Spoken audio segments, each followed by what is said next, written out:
When there's an emergency at your campground or RV park, you must be prepared. The lack of preparation can have disastrous consequences for your guests and for you. Coming up, we'll look at your legal responsibilities around an emergency. Naturally, when you deal with the public in the great outdoors, there are many types of emergency situations that can come up. For example, there could be a medical emergency. Emergencies can also be weather-related, like thunderstorms, floods, hurricanes, or tornadoes. There could be a fire or explosion. Even a drunk or disorderly guest can be considered an emergency. You must have a plan for dealing with emergencies, and you need to discuss the plan with your staff. The scope of an emergency can vary tremendously. For instance, it could involve one individual, like a heart attack victim or drowning victim, or a child injured at the playground.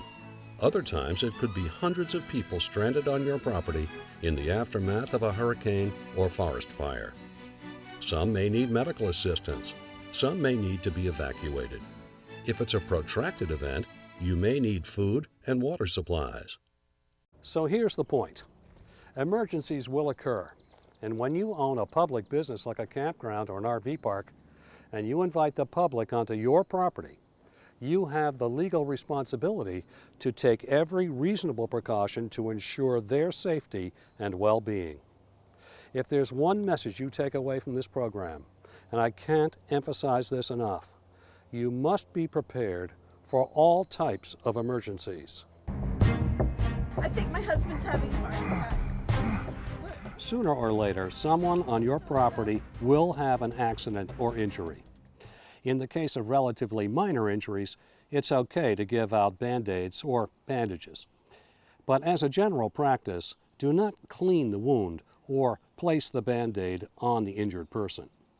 A bigger question is, are you prepared to respond properly to someone needing immediate medical help? Is anyone on your staff trained in first aid? Are they CPR certified? Is their certification up to date? Many campground owners ask, should I or someone from my staff touch someone who is injured? From a legal standpoint, no. It might be better not to touch an unconscious or injured person. But if it's clear that your training can help someone, first, make sure emergency personnel are called. Then do what you can until they get there.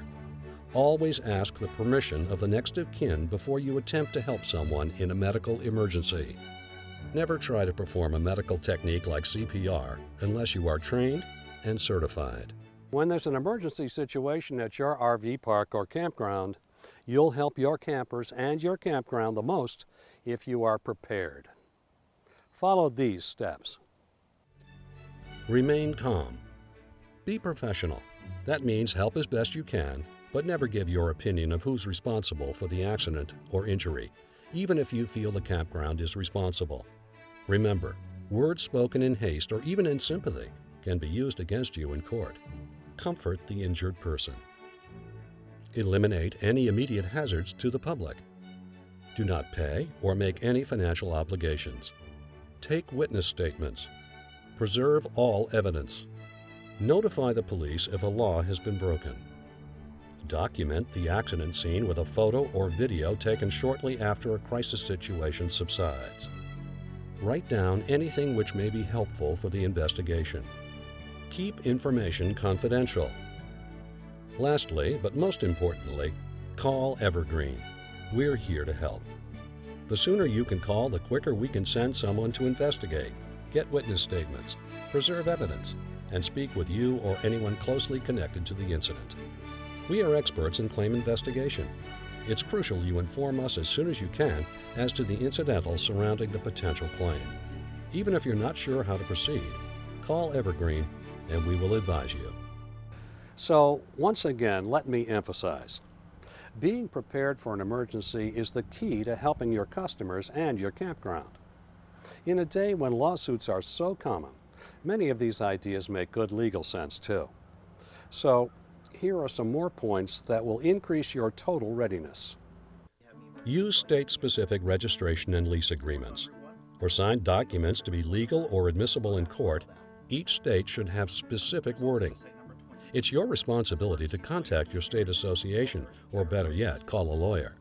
Have your attorney review documents that you want to have your guests sign.